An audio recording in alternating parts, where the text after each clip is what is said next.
It was around 11 p.m. in Yakima, Washington. A typical suburban home sat in complete silence. Outside, there was nothing but the faint rustle of the wind. Inside, a chilling stillness had taken over. For days, neighbors had been whispering. They noticed the children were often left alone. The mother was nowhere to be seen. Then came the smell. A heavy, lingering odor that couldn't be ignored. Some claimed they heard muffled screams echoing from the walls. Each complaint was logged by the police, but this time it was different. This time it became a welfare check. Law enforcement arrived and knocked on the door. No answer. With legal authorization, they stepped inside. And in that moment, the officer's eyes widened in pure horror. The scene was beyond disturbing. A 6-month-old baby girl lay lifeless. Another child stood there, starving and abandoned. Every room held a secret. Every corner of the kitchen, the bedrooms, and the hallway revealed pieces of a dark puzzle. Evidence was everywhere, slowly stitching together a story of neglect and tragedy. You are watching the Dossier, where we bring the cold, hard facts to light. Today, we take you deep into the crime scene. We examine every step of the investigation, the evidence, the interrogation, and the truth that finally surfaced in court. This is the story of Kyleah Tolle. Who was she? How did her children end up in such a nightmare? Let's piece together exactly what happened on that horrific night. The investigation unfolds. Kyleah Tolle lived in a quiet neighborhood in Yakima, Washington, with her 2 young children. But for weeks, the red flags were everywhere. Neighbors had been reporting small but chilling issues. The children were clearly neglected. The living conditions were becoming unsafe. And most concerning of all, Kyleah herself was frequently missing. When the police finally began their sweep of the home, they didn't just look at the surface. They began a systematic forensic deep dive. In the kitchen, they found half-empty pots of spoiled food. The bedrooms were in total disarray. In the children's room, investigators found small marks and clues that told a dark story. These weren't just signs of a bad day. For the forensic team, this was clear evidence of prolonged systematic neglect. This wasn't an accident. This was a long-term failure of care. Officers acted fast, moving the surviving child to a safe location and coordinating with social services. But the investigation was just getting started. Interviews with neighbors and relatives began to paint a disturbing picture. Witnesses claimed Kyleah was often gone for long stretches, leaving the children with no one to look after them. Some neighbors expressed deep frustration, stating they had been worried for a long time.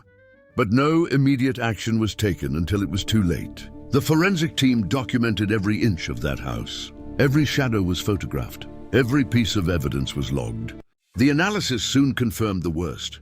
The 6-month-old baby girl had died from severe malnutrition and total neglect.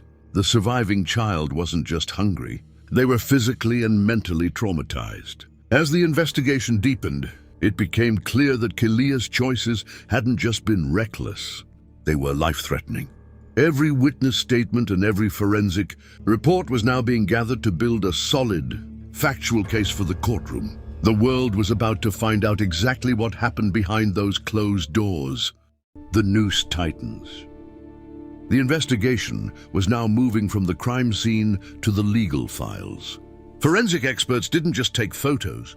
They analyzed the silent cries for help left in that house. The toys scattered in the hallway. The marks on the walls. Each discovery screamed one thing: this was a systematic failure. Social workers were now filing their preliminary reports.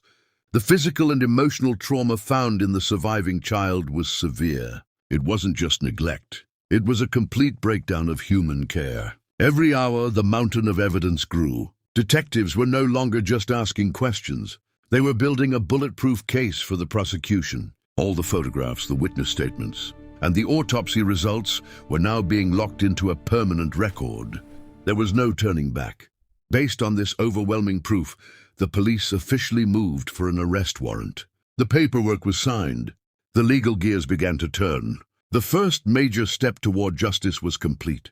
Kyleah Tolle was no longer just a person of interest. She was now a wanted woman, and the police were closing in. With the arrest warrant signed, the net was closing in. Police began a 24-hour surveillance of the home. They knew Kyleah Tolle might try to run. Every movement was watched. Every exit was covered. When the moment was right, they moved in. Kyleah was apprehended right outside her front door. The calm was shattered by the sound of handcuffs clicking shut. At first, she played the victim. Panic, confusion, a desperate attempt to talk her way out of the situation. But the detectives were ready. Inside the interrogation room, the real game began. Kyleah tried every trick in the book. First, the tears. She put on a performance of pure helplessness. "I never meant to hurt them," she sobbed, trying to bait the investigators into feeling sorry for her. When the tears didn't work, the lies started. She claimed she was always home. She insisted she was a caring mother. But the detectives sat there in silence, knowing that every forensic report and every neighbor's statement proved she was lying. Her story began to crumble. Her statements became vague, conflicting. One minute she was explaining her absence. The next, she was trying to shift the blame onto someone else. It was a masterclass in emotional manipulation. She wept for her children, trying to put psychological pressure on the officers. But you can't argue with science.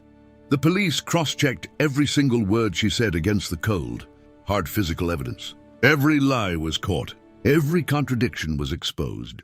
This wasn't just a case of a mother who made a mistake. The interrogation proved this was a calculated, prolonged pattern of neglect. The investigation was no longer just a file on a desk. It was now a solid courtroom-ready case. Kyleah Tolle was heading to face a judge, and the truth was finally coming out.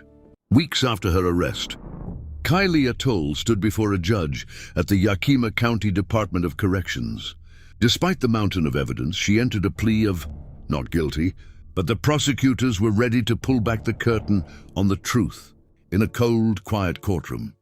They laid out the horrific details of that welfare check. They spoke of the lifeless body of a 6-month-old infant and a 2-year-old child found starving in the shadows. The autopsy report was a haunting confirmation. It proved that the baby girl had died from extreme dehydration and severe malnutrition. The police reports added more grim details: dirty diapers everywhere, grimy, neglected floors, a home that had become a prison of filth. Witnesses and forensic experts took the stand, proving this wasn't just a mistake. It was a long-term pattern of cruelty. The charges were read aloud: first-degree manslaughter, first-degree criminal mistreatment, family abandonment, and multiple counts of failing to provide the basic necessities of life. The judge looked at the evidence and set bail at $20,000. But there was a stricter condition. Kyleah was ordered to have zero contact with her surviving child. The next hearing was set for April 17th, where the full weight of the law would finally be felt. This hearing sent a clear message. The court was treating this case with the utmost gravity. But perhaps the most shocking part of this story is the reality of who Kyleah Tolle was. To the outside world, she was just a young mother living in a normal Yakima neighborhood. She lived a seemingly ordinary life, while hiding a nightmare behind her front door. It was a revelation that left the entire community in shock, a reminder that sometimes the darkest secrets are kept right next door. The investigation into Kyleah Tolle's case is a haunting reminder of how silence can lead to tragedy. A 6-month-old girl lost her life. A 2-year-old was left to suffer in starvation. The forensic evidence and police reports made one thing clear: this wasn't just a lapse in judgment. This was a long-term betrayal of the most basic human duty. The legal proceedings delivered more than just a set of charges. They delivered a message. Justice was served for the children who had no voice. But for society, this case stands as a wake-up call. It reminds us that the safety and well-being of a child must always come first, without exception. At the Dossier, we believe that the truth, no matter how dark, must be told. Because by looking at the facts, we can hope to prevent another tragedy from happening behind closed doors. Thank you for watching. Stay vigilant. Stay informed.